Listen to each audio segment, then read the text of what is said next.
चलिए, तो अभी तक हम लोगों ने रीजनिंग का 2 चैप्टर पढ़ लिया है और आज रीजनिंग का तीसरा चैप्टर हम लोग पढ़ेंगे, पैटर्न को पूरा करना। पैटर्न को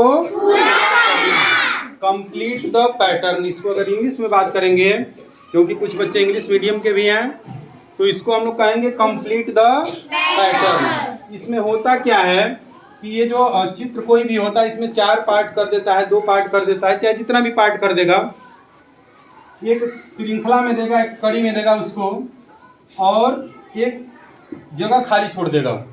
ठीक है, जैसे मान लो इसमें 4 खाने बना दिया है, 4 पार्ट में डिवाइड कर दिया, 4 पार्ट में, किसी एक पार्ट को खाली छोड़ देगा, ब्लैंक, और आगे 4 चित्र दे देगा उसी पार्ट से रिलेटेड कि उन चारों चित्रों में कौन सा चित्र इस पार्ट में सही सही बैठ सकता है। यही हम लोगों को बताना होता है।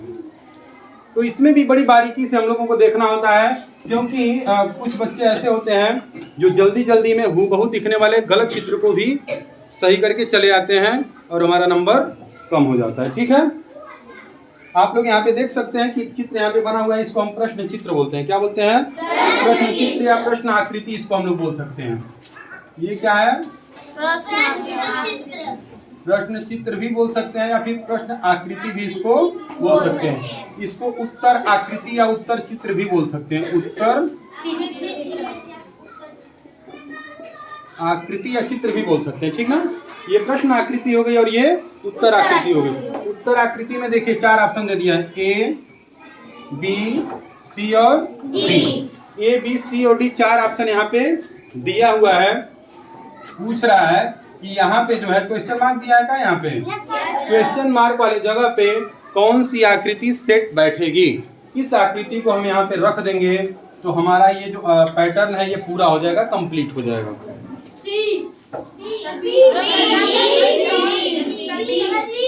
अब देखिए, हाँ ठीक है, बहुत सही। कुछ बच्चे बी बता रहे हैं और कुछ बच्चे सी बता रहे हैं। होगा तो ये कहीं या तो बी होगा या तो सी। अब देखिए, ध्यान यहीं पे देना होता है।